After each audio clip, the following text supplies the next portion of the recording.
नमस्कार दोस्तों। कहानियों की श्रृंखला में आज सुनेंगे हिमांशु जोशी जी की कहानी गंधर्व गाथा। लेकिन उससे पहले मेरा आपसे विनम्र अनुरोध है कि अगर मेरे द्वारा सुनाई हुई कहानियां आपको अच्छी लगती हैं और आप मेरे चैनल पर पहली बार आए हैं तो मेरे चैनल को सब्सक्राइब ज़रूर करें, लाइक करें और अपने दोस्तों और परिचितों में शेयर भी करें। बेल आइकन दबाना बिल्कुल भी ना भूलें। आज सुनिए गंधर्व गाथा। जिस तरह तुम पहले रहते थे उसी तरह रहो। मैं तुम पर कुछ भार नहीं डालूंगी। मेरी कोई भी रिस्पॉन्सिबिलिटी तुम पर नहीं होगी। कहती कहती मरियन चुप हो जाती है, पर नायर का रंग कोरे कागज की तरह सफेद है। वह कुछ भी कहने या ना कहने की स्थिति में नहीं। जिस लड़की को वह इतनी दूर से जानता है उससे इस तरह के प्रश्न की कल्पना भी नहीं कर सकता। मैरिज का सवाल इतना आसान तो नहीं। वह अटक सा जाता है। मैं कब कहती हूँ आसान है? उतावलेपन से मरियन कहती है। मैंने कभी भी नहीं कहा कि तुम मुझसे शादी करो। केवल शादी के फॉर्म पर दस्तखत कर दो। कानून की बात पूरी हो जाएगी बस। वीजा कब खत्म हो रहा है तुम्हारा? नायर कुछ रुककर पूछता है। 7th लास्ट डेट है। लगभग 3-4 महीने पूर्व उसे अपने भोजनालय साउथ इंडिया में भोजन के समय कुमारन के साथ वह दिखलाई दी थी। तब वह नारंगी किनारी की काली साड़ी पहने थी। माथे पर जौ के दाने के बराबर काजल का कलात्मक टीका था। बात बात पर वह बिना बात हंस रही थी। औरों की तरह नायर को भी वह हंसी अच्छी लगी थी। किसी ने बाद में बतलाया था कि वह सीलोन से आई है। तमिल के साथ साथ मलयालम पर भी अच्छा अधिकार रखती है। कहती है यूनिवर्सिटी से मनोविज्ञान में अनुसंधान कर रही है। प्रायः खाने को कुछ दिनों से यहाँ आ रही है। समुद्र के किनारे रहती है इसलिए अधिक नमकीन है। तब से नायर को वह प्रायः दिख जाती है। वह खाने की मेज पर अकेला होता है तो वह अपनी सीट से उठकर सामने बैठ जाती है और उसकी आकृति की ओर पता नहीं क्या देखती रहती है। कोई तब बतलाता है कि वह केसों की स्टडी किया करती है और उसके लिए नायर भी एक केस है। एक दिन वह लेटा था। कुमारन भागता भागता आया, उसे झचकोरते हुए बोला, आज उसने एवरेस्ट जीत लिया है। वह मिस मरियन को कुतुब मीनार की आखिरी मंजिल तक चढ़ा लाया है। अब वह उसे हर छुट्टी के दिन यत्र तत्र घुमाता रहेगा। नायर को तब आश्चर्य नहीं हुआ था, क्योंकि परसों ही चेरियन कहता था कि वह लॉ बोहिम के आगे एक लंबी कार से उतर रही थी। जोतवानी ने भी उसकी बात से सहमति प्रकट की थी और कहा था कि रिज रोड के अंधियारे में रात को कई बार किसी अफ्रीकन लड़के के साथ उसने उसे खुद अपनी आंखों से देखा है। तब वह सहमी सी ऐसी लगती थी जैसे काली चट्टान की बगल में कोई छिपकली हो। पिछले महीने कुमारन छुट्टियों में अपने घर त्रिवेंद्रम गया तो उसके कमरे की चाबी उसने ले ली थी। पड़ोस के लोग कहते हैं 1 महीने तक, जब तक कुमारन नहीं लौटा, कमरे के आगे स्कूटर कारों की कतार लगी रही। आधी रात तक कहकहों के बीच पश्चिमी संगीत का स्वर गूंजता रहता था। लोग कहते हैं वह बहुत अच्छा गाती है। उसका गीत सुनने के लिए बड़े बड़े लोग लालायित रहते हैं। अगर वह फिल्मों में जाती तो लाखों कमा लेती। इसके विपरीत कुछ लोगों का विचार कुछ और है। ओणम के दिनों में वह अपराधियों के केसों के अध्ययन के लिए जालंधर अंबाला गई और 8-10 दिन तक वहां रही थी।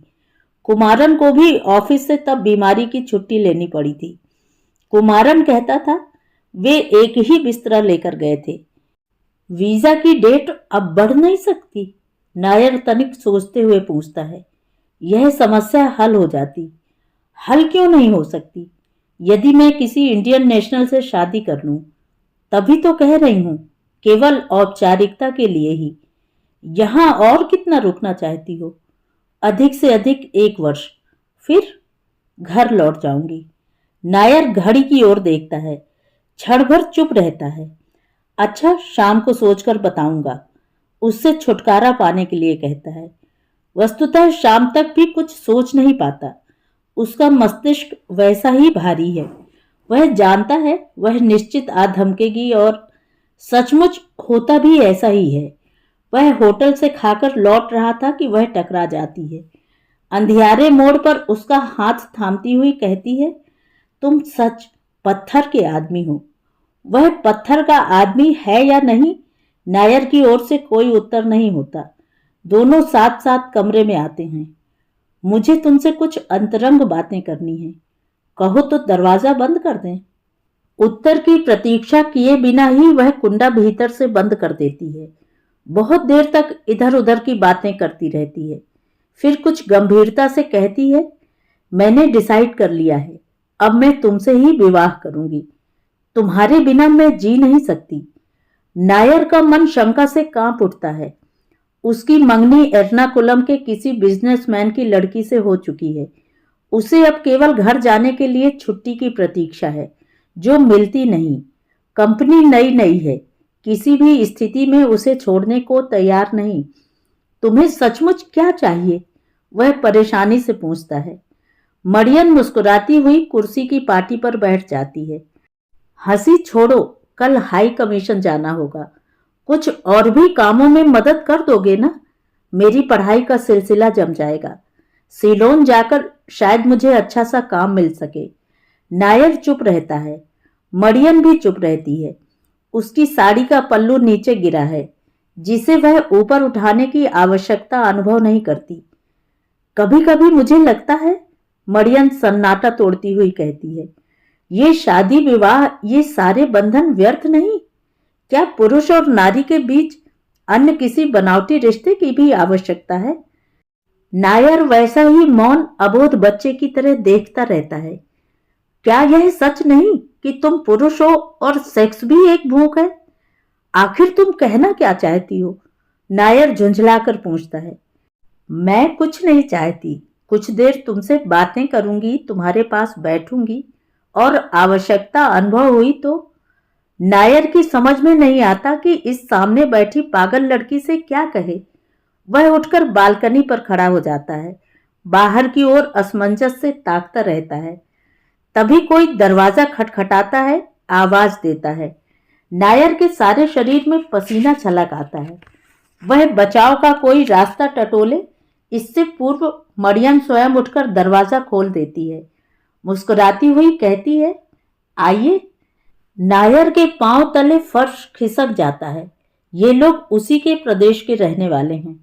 कल सुबह होने से पहले पहले यह खबर दिल्ली के सारे केरलीय समुदाय में फैल जाएगी कि उसके कमरे में आधी रात के समय मरियम थी। भीतर से कुंडा बंद था। ये मुझसे अपनी रिसर्च के विषय में कुछ पूछने आई हैं। वह इन शब्दों के साथ सफाई पेश करे, इससे पहले मरियम कह उठती है, रिसर्च विसर्च तो चलती रहती है जी। मैं असल में इनसे शादी करने जा रही हूँ। बातें तय हो जाएंगी और कल कोर्ट में सब दोनों को कांग्रेचुलेशन देते हैं। नायर की पीठ थपथपाते हैं और जोर जोर से हाथ मिलाते हुए पार्टी देने का आश्वासन भी ले लेते हैं। नायर को कुछ कहते नहीं बनता, परंतु दूसरी ओर मरियम खिलखिलाती हंसती रहती है। वह उन लोगों से बैठने का आग्रह जानबूझकर नहीं करता।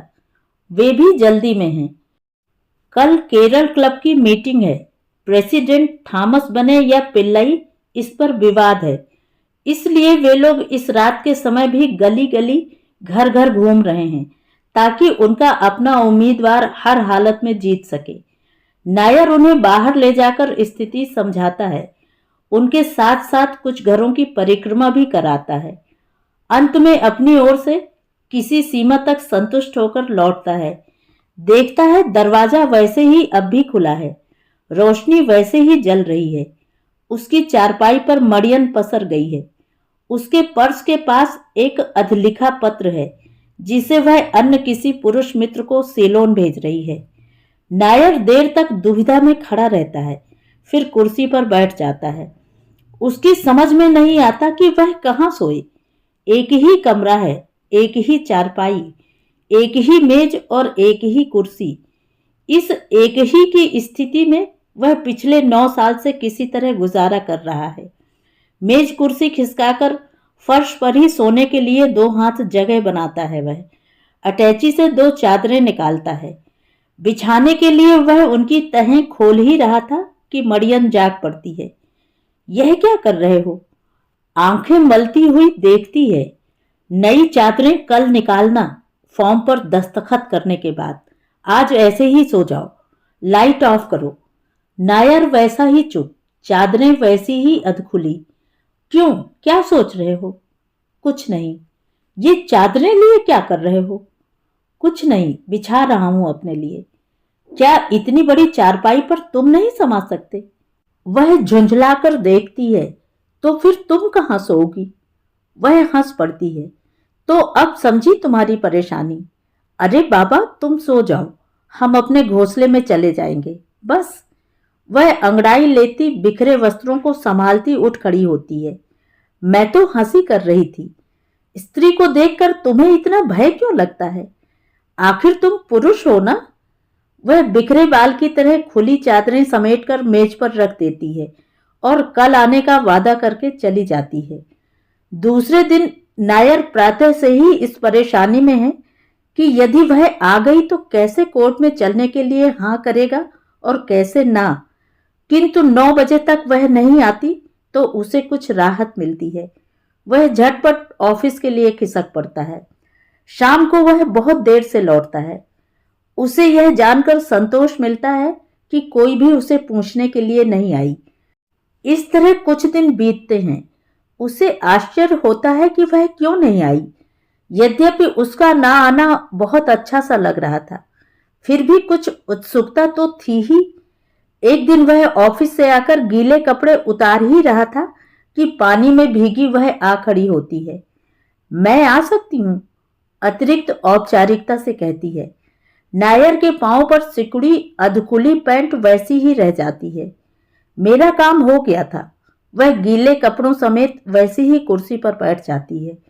नायर गीली पैंट को ऊपर उठाकर बकलस फिर कसने लगता है। मैं तुम्ही को ले जाने का प्रयास कर रही थी, फिर सोचा तुम्हारा बहुत संकोची स्वभाव है। तो फिर किससे? मिस्टर रामचंद्रन से। मरियम कहती है। वह स्वयं ही तैयार हो गया। पर जानते हो उसने क्या शर्त रखी? नायर उत्सुकता से देखता है। वह होठों ही होठों में बुदबुदाती है, मुस्कुराती है और फिर मुंह निचोड़ती हुई कहती है, जानवर है जानवर। जानवर की भी क्या कोई शर्त हुआ करती है? खैर छोड़ो भी। रामचंद्रन यहीं पास ही लोधी कॉलोनी में रहता है। बैचलर है, 50 से ऊपर की अवस्था। एक कमरा किसी से किराए पर लिया है। एक सेकेंड हैंड स्कूटर है। कुल मिलाकर अच्छा आदमी नहीं समझा जाता। बैचलर के सारे गुण उसमें हैं। मरियम ने उससे शादी की, यह उसे अच्छा नहीं लगा। रहती कहाँ हो अब? पूछता है वह। उसी के पास। रिसर्च का काम चल रहा है। कुछ कुछ। ऐसी भी क्या बात है? मिस्टर रामचंद्रन का भी तो बदले में बहुत सा काम करना पड़ता है। मरियम कहती है, उसके स्कूटर का चालान हो तो मुझे जाना पड़ता है। ट्रांसफर रुकवाना मेरा काम है। अब वह कहता है उसकी तरक्की भी मुझ पर ही आधारित है। अपना और अपने दोस्तों का सारा काम समेटकर शाम को मेरे सामने रख देता है। हर जगह मुझे साथ ले जाता है अपना रौब दिखलाने के लिए और लोगों से व्यर्थ में परिचय कराता रहता है कि मैं उसकी पत्नी हूँ, साइकोलॉजी में रिसर्च कर रही हूँ। वह कुछ रुक कर कहती है, इसीलिए तो हजरत से कहती थी कि कुछ मदद करो, इस एक्सप्लॉयटेशन से तो बचती। नायर प्रत्युत्तर में कुछ कह नहीं पाता। कुछ देर सन्नाटा रहता है। यह तो अच्छा नहीं हुआ। अच्छा वच्छा क्या है, छोड़ो भी। वह उठ खड़ी होती है। अच्छा बुरा पाप पुण्य का भी क्या कोई पैमाना है? उठो, तुम्हें घुमा लाऊं। कहाँ? मैंने अभी बतलाया नहीं कि 2 टिकटें खरीदी हैं पिक्चर की। जिसके लिए खरीदी थी वह किसी कारण आ नहीं पाया। सोचती हूं अब तुमको ही ले चलूं। अच्छा तो यह बात है, सहज ही हंसता हुआ नायर कहता है। हाँ तो वह है कौन? मरियम शरारत से मुस्कुराती है। वह एक आदमी है, आदमियों की तरह रहता और जीता है। उसे स्त्रियां अच्छी लगती हैं, इसलिए मैं भी अच्छी लगती हूँ। स्त्री उसी पुरुष को पसंद करती है जो स्त्री को पसंद करता है, समझे? जोर से हंस पड़ता है नायर। तो तुम इस सब्जेक्ट पर भी रिसर्च कर रही हो? बाहर अभी तक वर्षा की बौछारें हैं। नायर की समझ में नहीं आता कि वह जाए या नहीं। वह वैसा ही बैठा रहता है। उसे बैठा देख वह स्वयं भी चारपाई की पाटी पर बैठ जाती है और सामने किसी घर की निचली छत पर टकराती बूंदों को देखती रहती है। तुम्हारी होने वाली मैरिज का क्या हुआ? मरियन पूछती है। छुट्टी कहाँ मिली? तो क्या? कुछ भी नहीं। तुम्हारी शादी होगी तो तुम कैसे क्या करोगे? मरियन मुस्कुराती हुई देखती रहती है। लाओ तुम्हारा हाथ देखूं। वह उसका हाथ थामती है। सहलाती हुई पूछती है, तुम कभी बीमार पड़े? ना। झूठ। तुम्हें कभी आकस्मिक धन लाभ हुआ? ना। यह भी झूठ। वह बड़े ध्यान से देखती है। तुम्हारे बचपन में बहुत से अफेयर्स चले। वह हंस पड़ता है, हाथ छुड़ाने लगता है, पर वह छोड़ती नहीं। तुम्हारी मंगनी जिस लड़की से हुई उसका बाप बिजनेसमैन है। वह लड़की काली कलूटी है, आंखें कम देखती हैं, झुक झुक कर चलती है, इतनी मोटी है कि दोनों अट्ठहास कर हंस पड़ते हैं। वह जबरदस्ती उसे पिक्चर ले जाती है। बहुत दिनों तक इसके बाद वह दिखती नहीं। यद्यपि किसी कार्य विशेष से फिर मिलने के लिए आने को कह जाती है। तब एक बार वह होटल में दिखलाई देती है। उसके साथ कोई और व्यक्ति है। नायर जानबूझकर उसके सामने से होकर गुजरता है, पर मरियन देखकर भी अनदेखा कर देती है। नायर को लड़ झगड़कर किसी तरह छुट्टी मिल जाती है, इस विश्वास के साथ कि वह 15 दिन के भीतर अवश्य लौट आएगा। उसे 6 तारीख को रवाना होना है, इसलिए वह जल्दी जल्दी घर जाने की तैयारी में जुट जाता है। रात आधी से अधिक बीत गई है। वह सामान समेटने में लगा है। कल उसे समय नहीं मिल पाएगा, इसलिए वह बहुत सारा काम आज ही समाप्त कर डालना चाहता है। तभी हौले हौले कुंडा खटकता है। वह लपक कर दरवाजा खोलता है। देखता है सामने मरियन खड़ी है, बेहद प्रसन्न। उसके एक हाथ में अटैची और दूसरे में होल्डाल थमा है। स्वाभाविक ढंग से भीतर प्रवेश कर वह किवाड़ बंद कर देती है। इस तरह इस आधी रात में सामान सहित देख नायर को विस्मय होता है। आज बेवक्त कैसे? रामचंद्रन से झगड़ा हो गया। कैसे? ऐसे ही। मुझे छोड़ता न था, अतः मैंने ही झगड़ा शुरू किया। तो क्या सचमुच छोड़ दिया? छोड़ता कैसे नहीं? मरियन तनिक आवेश में कहती है। तलाक मंजूर हुए 15 दिन हो गए। एक एक दिन करके इतना अरसा हो गया। अब कहता था कम से कम कुछ समय तो और रुको। तो तुमने क्या कहा? कहा क्या? बस मुझे उसके साथ नहीं रुकना है। क्यों? क्यों क्या? मैं बिस्तरा जो ले आई हूं, आज से तुम्हारे साथ रहा करूंगी। नायर कुछ परेशान सा नजर आता है। तो यहां कैसे रहोगी? मैं कल घर जा रहा हूं। 17 को मेरी मैरिज है। तो मैं भी तुम्हारे साथ साथ चलूंगी। मेरी भी तो मैरिज है। वह हंस पड़ती है। मरियन खिसक कर उसके समीप बैठ जाती है, जबरदस्ती उसे अपनी ओर धकेलती है। मैं आज बेहद खुश हूं। उसका चेहरा अपनी हथेलियों में भरती है, आंखों में आंखें डाले देखती है। बतलाओ कहां से मुंह जूठा करूं? नायर हक्का बक्का रह जाता है। अरे तुम तो घबरा रहे हो। वह बच्चों की सी निरीहता से कहती है। तुम्हारी शादी होने जा रही है और तुम खुश नहीं। नायर अपने को मुक्त करता है। हाँ, तुम्हारी रिसर्च का क्या हुआ? पूरी हो गई। अब मैं सीलोन जा रही हूं। वह अपने पर्स में से एक पत्र निकालती है और उसकी ओर बढ़ाती है। इतना लंबा अंतराल, 4 साल का अरसा कुछ कम तो नहीं। मुझे केलानिया यूनिवर्सिटी में लेक्चररशिप मिल गई है। तुम्हें भी अब अच्छा जॉब मिल जाएगा। तुम्हारी अधिक प्रतीक्षा नहीं कर सकता। जिस दिन यहां पहुंचोगी हम उसी दिन शादी कर लेंगे। वह पत्र को सहलाकर बड़े जतन से बंद करती है। तुम भी कल जा रहे हो ना? वह मुस्कुराती हुई पूछती है। तो दोनों साथ साथ चलेंगे। मैं रामेश्वरम से स्टीमर ले लूंगी। उसकी आंखें हंसने लगती हैं, चेहरा काले गुलाब की तरह खिल जाता है। अपने हृदय की असीम प्रसन्नता वह अपने भीतर समेट नहीं पाती। नायर घड़ी की ओर देखता है। 1 बजने को हैं, सब सो गए हैं। वह सामान हटाकर सोने की व्यवस्था करता है। मरियम के लिए अलग बिछाने लगता है तो वह झिड़क देती है। क्या सचमुच पागल हो गए हो? कितनी खुशी का दिन है, आज भी क्या? तो ये थी कहानी। कहानी आपको कैसी लगी? कमेंट करके जरूर बताएं।